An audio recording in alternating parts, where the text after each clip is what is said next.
Halo anak-anak, apa kabar? Saya harap semuanya sehat-sehat ya. Di pembelajaran kita hari ini untuk kelas 11, tema pembelajaran kita tentang hak asasi manusia dan dalam terang kitab suci dan ajaran gereja. Untuk mengawali pembelajaran kita, marilah kita awali dengan doa. Kita siapkan hati, kita berdoa. Dalam nama Bapa dan Putra dan Roh Kudus, amin. Allah Bapa yang Maha Rahim, manusia Engkau ciptakan sebagai makhluk yang berdaulat, dan semua hak manusia adalah hak mengembangkan diri sebagai citra-Mu. Pada pembelajaran ini kami akan belajar tema tentang hak asasi manusia dalam terang kitab suci dan ajaran gereja. Bimbinglah kami ya Tuhan, agar kami semakin memahami hak manusia sebagai kehendak-Mu yang diwartakan gereja-Mu sepanjang segala abad. Amin. Dalam nama Bapa dan Putra dan Roh Kudus. Amin. Oke anak-anakku, kita sudah mengawali pertemuan kita dengan berdoa. Di awal pembelajaran ini ada pertanyaan yang harus kalian jawab. Apa itu HAM? Nah, tentu ya, namanya HAM itu pasti singkatan dari hak asasi manusia. Nah, hak asasi manusia adalah hak yang melekat pada diri manusia, ya, bukan karena diberikan kepadanya oleh masyarakat atau negara, melainkan berdasarkan martabatnya sebagai manusia. Jadi melekat ya dalam diri manusia, tidak diberikan oleh siapapun, ya, oleh masyarakat atau negara. Nah, hak-hak itu melekat, ya, kemudian hak itu tidak dapat dihilangkan. Hak itu menyangkut semua orang, berlaku dan harus diberlakukan di mana-mana, ya, entah di negara manapun. Nah, hak itu sudah dimiliki oleh manusia sejak manusia berada di dalam rahim ibunya. Hak asasi itu sudah manusia miliki. Nah, hak asasi manusia atau HAM itu adalah hak dasar, sekali lagi ya, yang dimiliki oleh setiap manusia. Misalnya hak hidup, hak atas kekayaan, atas keyakinan, keagamaan, hak atas harta milik, hak atas politik, hak atas perlindungan hukum, hak atas pekerjaan, hak atas tempat tinggal, hak atas pendidikan, dan sebagainya. Itulah hak asasi manusia yang melekat pada diri manusia bahkan sejak manusia berada dalam kandungan. Maka secara internasional ya, HAM itu dideklarasikan ya tanggal 10 Desember 1948 di Paris. Nah, nanti kalian bisa bisa baca ya piagam PBB tentang hak asasi manusia atau HAM itu ya. Ada banyak sekali di situ, ada banyak pasal-pasal yang bisa kita pelajari tentang apa sih hak mendasar manusia itu.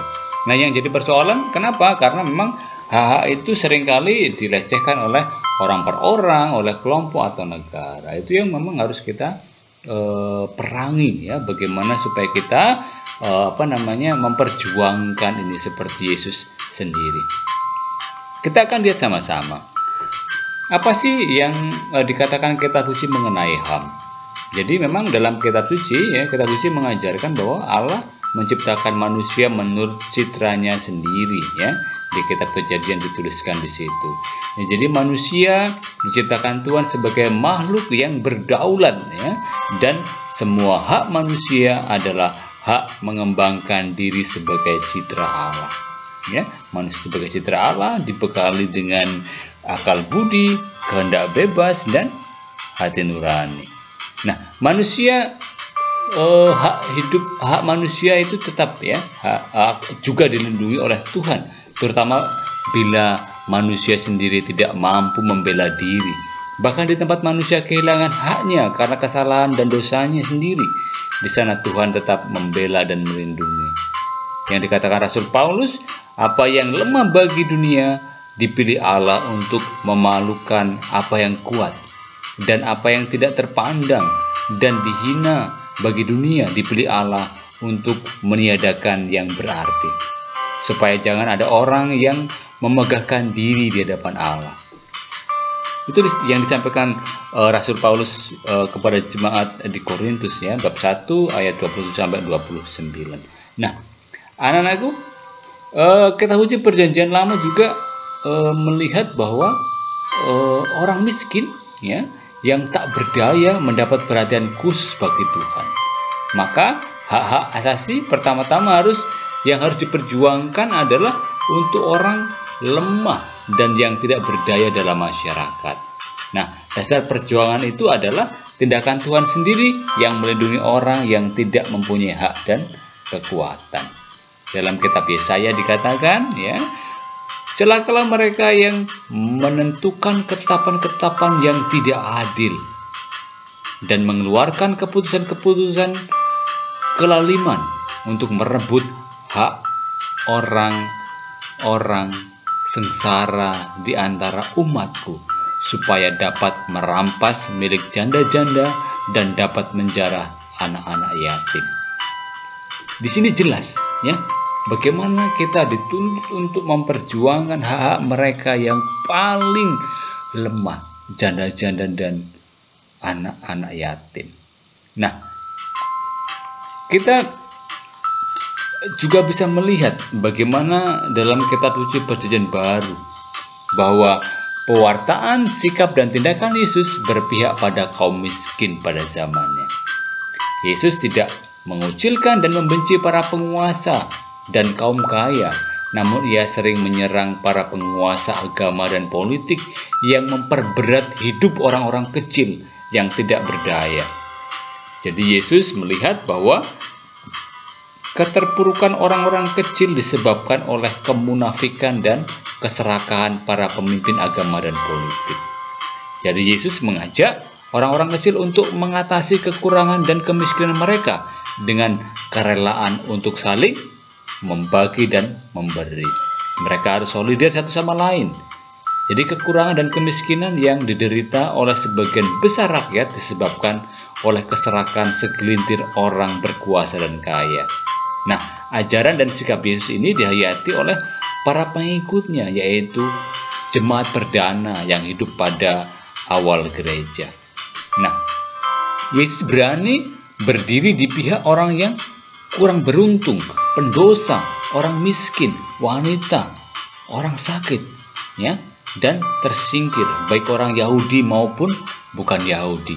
Ya, dengan semangat kasihnya yang tanpa pamrih, Yesus rela membela mereka yang tidak mempunyai pembela. Ia berani menghadapi berbagai tantangan bagi mereka yang harus mendapatkan perlakuan yang wajar sebagai pribadi, baik wanita maupun laki-laki.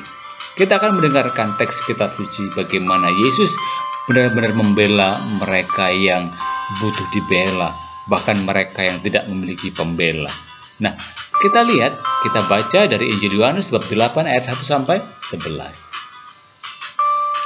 Tetapi Yesus pergi ke Bukit Zaitun. Pagi-pagi benar, ia berada lagi di bait Allah, dan seluruh rakyat datang kepadanya lalu duduk dan mengajar mereka. Maka ahli Taurat dan orang-orang Farisi membawa kepadanya seorang perempuan yang kedapatan berbuat zina. Mereka menempatkan perempuan itu di tengah-tengah, lalu berkata kepada Yesus, "Rabi, perempuan ini tertangkap basah ketika ia sedang berzina. Musa dalam hukum Taurat memerintahkan kita untuk melempari perempuan-perempuan yang demikian. Apakah pendapatmu tentang hal itu?" Mereka mengatakan hal itu untuk mencobai dia, supaya mereka memperoleh sesuatu untuk menyalahkannya. Tetapi Yesus membungkuk lalu menulis dengan jarinya di tanah. Dan ketika mereka terus-menerus bertanya kepadanya, ia pun bangkit berdiri lalu berkata kepada mereka, "Barang siapa di antara kamu tidak berdosa, hendaklah ia yang pertama melempari batu kepada perempuan itu." Lalu ia membungkuk pula dan menulis di tanah. Tetapi setelah mereka mendengar perkataan itu, pergilah mereka seorang demi seorang, mulai dari yang tertua. Akhirnya tinggallah Yesus seorang diri dan perempuan itu yang tetap di tempatnya. Lalu Yesus bangkit berdiri dan berkata kepadanya, "Hai perempuan, di manakah mereka? Tidakkah seorang yang menghukum engkau?" Jawabnya, "Tidak Tuhan." Lalu Yesus berkata, "Aku pun tidak menghukum engkau. Pergilah dan jangan berbuat dosa lagi mulai dari sekarang. Nah, anak-anakku, itulah kutipan kitab suci yang mengisahkan bagaimana Yesus sungguh-sungguh berada di pihak memberi pembelaan kepada mereka yang sungguh-sungguh lemah dan tidak berdaya, bahkan tidak memiliki pembela sekalipun. Anak-anakku, apa yang diajarkan oleh gereja tentang HAM? Kita lihat sama-sama. Ya. Pandangan gereja tentang hak asasi, yakni hak yang melekat pada diri manusia sebagai insan ciptaan Allah. Hak ini tidak diberikan kepada seseorang karena kedudukan, pangkat, dan situasi. Hak ini dimiliki setiap orang sejak lahir karena ia seorang manusia. Hak ini bersifat asasi ya bagi manusia, karena kalau hak ini diambil, ia tidak dapat hidup sebagai manusia lagi. Oleh karena itu, hak asasi manusia merupakan tolak ukur dan pedoman yang tidak dapat digugat, diganggu-gugat, dan harus ditempatkan di atas segala aturan hukum. Nah, gereja mendesak diatasinya dan dihapuskannya setiap bentuk diskriminasi, entah yang bersifat sosial ataupun budaya, entah yang didasarkan pada jenis kelamin, warna kulit, suku, ya, keadaan sosial, terus bahasa ataupun agama, karena berlawanan dengan maksud dan kehendak Allah. Nah, sikap gereja ini tertuang dalam konstitusi Gaudium et Spes, ya, artikel ke-29. Maka dalam sejarahnya, perjuangan gereja dalam menegakkan HAM antara lain melalui terbitnya ensiklik, ya, Mater et Magistra tahun 1961, kemudian Pacem in Terris tahun 1963, ya, sudah mulai berbicara tentang hak asasi manusia. Nah, dalam Konsili Vatikan kedua, ya, yang diadakan tahun 1962 sampai 1965, berulang-ulang berbicara mengenai hak asasi manusia, ya, terutama dalam konstitusi Gaudium et Spes dan Dignitatis Humanae.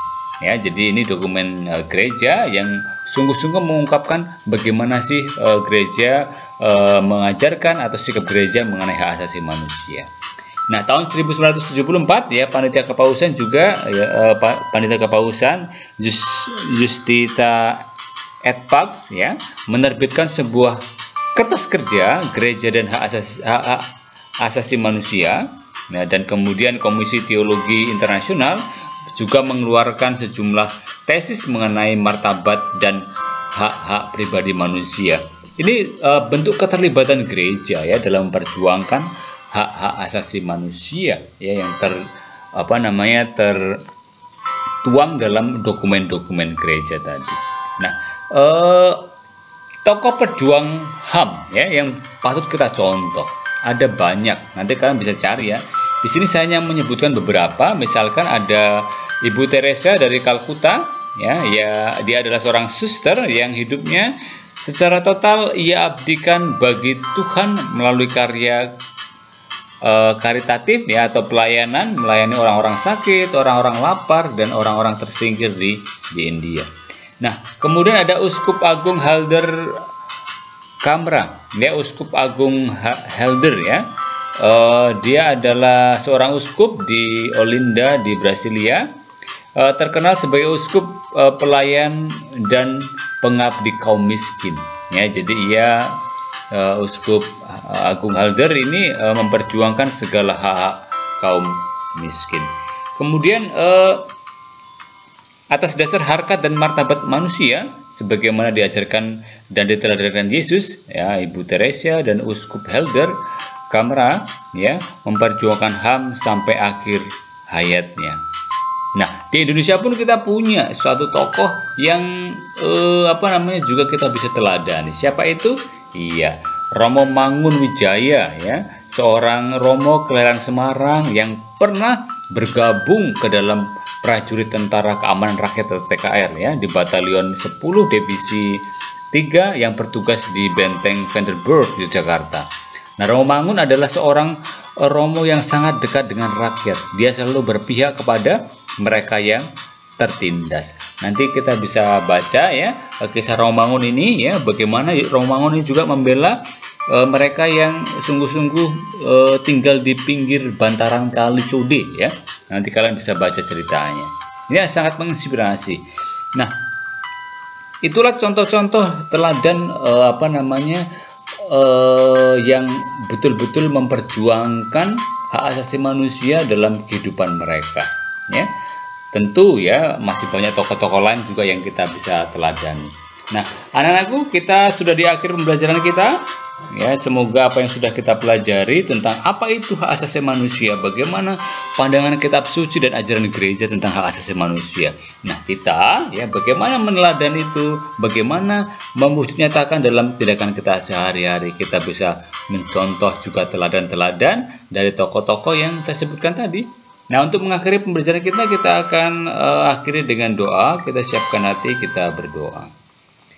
Dalam nama Bapa dan Putra dan Roh Kudus. Amin. Bapa yang Maha Baik, semoga kami dapat memahami warta Santo Paulus ini. Apa yang lemah bagi dunia dipilih Allah untuk mempermalukan yang kuat, dan apa yang tidak terpandang dan yang hina bagi dunia dipilih Allah untuk meniadakan yang berarti, supaya jangan ada orang yang memegahkan diri di depan Allah. Semoga kami dalam cahaya kasih-Mu ikut serta memperjuangkan tegaknya hak asasi manusia di dunia ini. Demi Kristus Tuhan dan Juru Selamat kami sepanjang segala abad. Amin. Dalam nama Bapa dan Putra dan Roh Kudus. Amin. Nah, anak-anakku, demikian pembelajaran kita. Untuk penilaian, silakan. Ada beberapa pertanyaan yang harus kalian jawab. Yang pertama, jelaskan apa yang dimaksud dengan HAM. Ya, kemudian tuliskan contoh-contoh HAM. Ya, kemudian jelaskan ajaran gereja mengenai HAM. Terus jelaskan ajaran kitab suci mengenai HAM. Kemudian tuliskan tokoh-tokoh pejuang HAM. Nah, anak-anakku, untuk tugas ya, untuk nilai keterampilan, nanti kalian juga bisa, silakan saya minta kalian untuk mencari berita di media cetak dan elektronik mengenai kasus pelanggaran HAM ya, entah itu mungkin di Indonesia atau mungkin di luar negeri ya. Kemudian kalian ceritakan bagaimana kasusnya dan bagaimana penyelesaiannya ya, tentang kasus-kasus pelanggaran HAM itu. Oke? Selamat mengerjakan. Nanti kalau sudah selesai silakan kumpulkan lewat WA atau Google Form. Oke, demikian pembelajaran kita hari ini. Semoga sungguh-sungguh kita menjadi murid-murid Yesus yang rela untuk mengabdikan diri bagi pelayanan-pelayanan, terutama bagi mereka yang sungguh-sungguh membutuhkan. Sampai ketemu di pembelajaran berikutnya. Bye-bye. Tapi ingat ya, yang belum subscribe silakan subscribe dulu. Oke, supaya tidak tertinggal materi-materi kita yang akan datang. Selamat belajar, Tuhan memberkati dan jaga kesehatan. Bye-bye.